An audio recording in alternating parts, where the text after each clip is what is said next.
Assalamualaikum warahmatullahi wabarakatuh.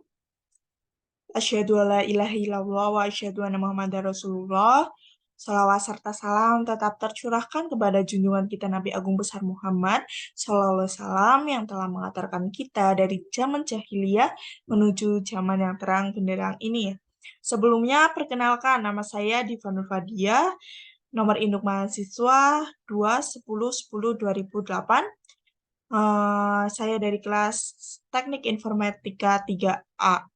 Sebelumnya, saya akan menjelaskan mengenai indikator kebahagiaan al-sa'adah dalam perspektif Al-Quran dan hadis. Sebelum memasuk pada intinya, kebahagiaan merupakan hal yang paling esensial bagi kehidupan manusia.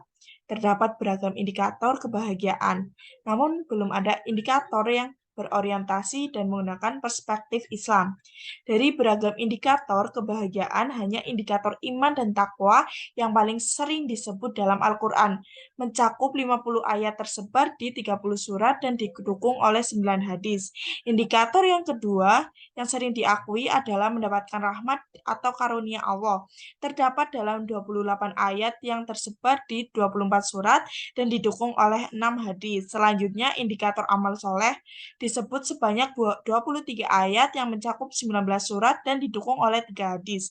Fenomena ini menunjukkan bahwa kebahagiaan dalam Islam erat terkait dengan iman dan takwa kepada Allah serta karunia-Nya. Oleh karena itu, indikator-indikator kebahagiaan ini menarik perhatian saya dan menjadi fokus dalam menyelesaikan tugas agama ini. Berdasarkan indikator pertama, yaitu iman dan takwa, menyiratkan bahwa hakikat kebahagiaan manusia berada di dalam jiwa dengan cara mendekatkan diri kepada Allah Subhanahu wa taala.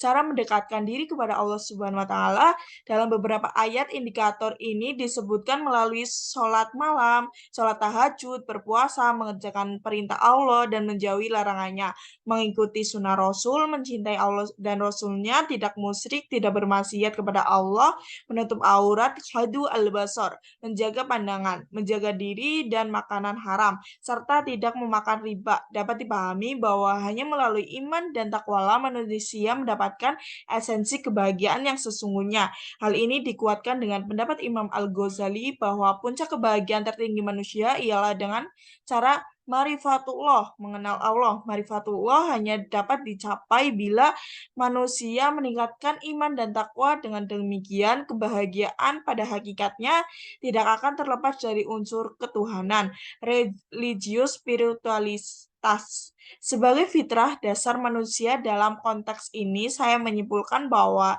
indikator pertama termasuk dalam kebahagiaan ukhrawi, yaitu kebahagiaan akhirat, dan masuk dalam kebahagiaan spiritual. Kebahagiaan spiritual sendiri ialah bahwa sikap, perilaku, dan pikiran manusia senantiasa tertuju hanya kepada Allah, membaca ayat-ayat Allah, dan melangkah kemanapun selalu dalam rangka menyebarkan vibrasi salam atau kedamaian. Selanjutnya, pada indikator terbanyak kedua, yaitu mendapatkan rahmat atau karunia Allah, dapat diartikan sebagai kebahagiaan imateri dan materi sekaligus. Beberapa rahmat atau karunia yang bermaksud dalam ayat-ayat ini diantaranya ialah mendapatkan nikmat, rezeki, mendapatkan harta benda, pasangan atau keluarga yang baik, lingkungan sosial yang baik, terjauhkan dari fitnah, terlindung dari musibah atau bencana, mendapat rahmat iman Islam, mendapatkan karunia umur panjang, mendapat kemudahan dalam berbuat kebaikan atau kebajikan, mendapat petunjuk dari Allah Subhanahu wa taala serta mendapat kelapangan dada dalam berislam. Dalam hal ini menyebutkan bahwa indikator mendapat rahmat Allah masuk dalam kategori kebahagiaan dunia. Selanjutnya, indikator terbanyak ketiga ialah amal soleh. Amal soleh atau amal baik yang tersirat dalam ayat-ayat kebahagiaan ini diantaranya ialah membantu orang lain, mendahulukan orang lain, berinfak, sedekah, saling menyayangi sesama, dan juga menyayangi non-muslim, mendoakan kebaikan bagi orang tua dan orang lain, menghilangkan kesusahan atau gangguan bagi orang lain, serta rendah hati. Indikator amal soleh ini yang dalam kebahagiaan versi barat paling ditekankan yaitu membantu orang yang menjelaskan bahwa sikap altruisme merupakan kunci kebahagiaan dan kesehatan. Hal ini juga selaras dengan prinsip utilitarisme tentang summum bonum, yaitu bahwa guna mencapai kebahagiaan, tindakan manusia harus diarahkan pada asas utility atau manfaat.